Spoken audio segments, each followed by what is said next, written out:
बिस्मिल्लाहिर्रहमानिर्रहीम। अस्सलाम वालेकुम। मैं मियां मोहम्मद अशफाक हूँ। आज 27 दिसंबर है, बेनज़ीर भुट्टो की बरसी है और इस बरसी पर जो सोशल मीडिया पर हमें जो मनाज़र देखने को मिल रहे थे वो यकीनन सारा सोशल मीडिया भरा पड़ा था मोहतरमा बेनज़ीर भुट्टो की जो वफ़ात है उसके हवाले से, और हर कोई अपने अपने अंदाज से खराज अकीदत पेश कर रहा था। जो इस दुनिया से चला जाए उसके मुतालिक अल्लाह के नबी सल्लल्लाहु अलैहि वसल्लम ने मना फरमाया है कोई तबसरा या जो बैड कमेंट करना। लेकिन बहरहाल मैं ये समझता हूँ कि दुनिया ये समझती है कि वो जमहूरियत के लिए इस दुनिया से चली गई।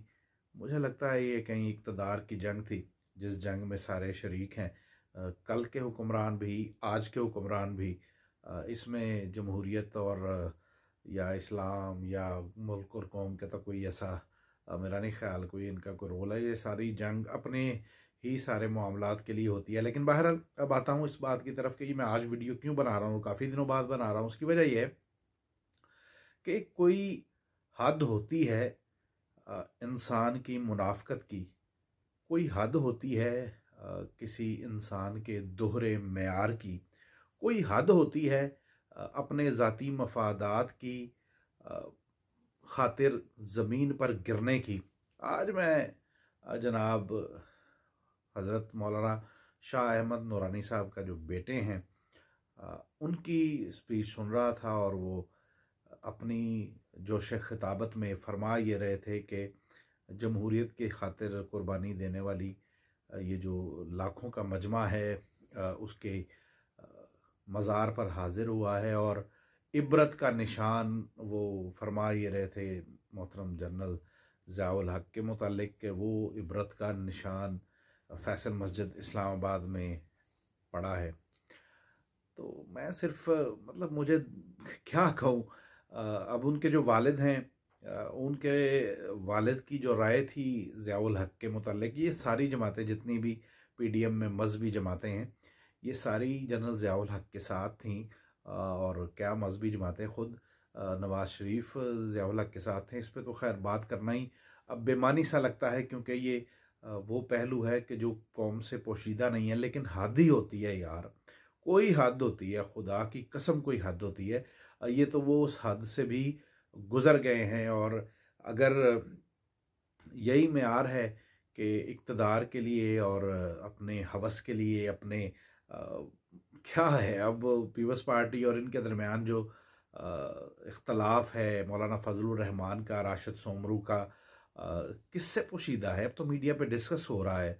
नवंबर के अंदर राशिद सोमरू फरमा ये रहे थे कि 17 मसाजिद जो सिंध हुकूमत गिरा रही है, और वो गिरा क्यों रही थी कि वो उनका ये क्लेम है कि महकमा आबपाशी और दीगर महकमों की यानी सरकारी ज़मीन पर यह मसाजिद कायम थी।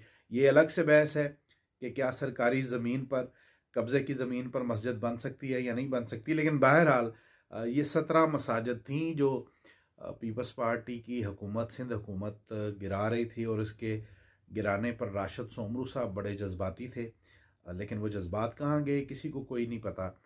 लेकिन अगर यही सूरत हाल पाकिस्तान तहरीक इंसाफ की हुकूमत की तरफ से की जा रही होती कोई एक मस्जिद, तो मुझे लगता है कि इनका रद्द-ए-अमल कुछ और होता। इसराइल के हवाले से भी बहुत सारी चीज़ें सामने आ गई हैं। कल तक हमें पट्टियाँ पढ़ाई जा रही थी कि फ़लाँ यहूदी एजेंट है, फ़लाँ यहूदी एजेंट है, और यहूदियों से हमें खौफज़दा किया जा रहा था। और अब इंकशाफात हो रहे हैं कि बड़े बड़े जो हमारे अकाबरीन हैं जिनको मज़हब का लिबादा उन्होंने ओढ़ा हुआ है, और अब वो बड़े चक्कर लगा रहे थे इसराइल के, और हमें पता भी नहीं था।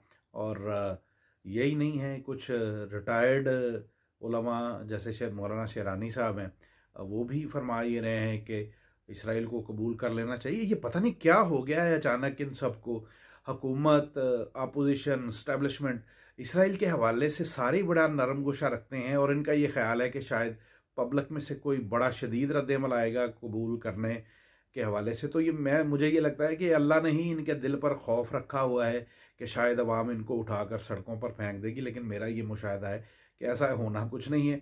ये बस अल्लाह ने इनके दिलों पर खौफ डाल दिया हुआ है कि शायद पब्लिक रद्द-ए-अमल देगी।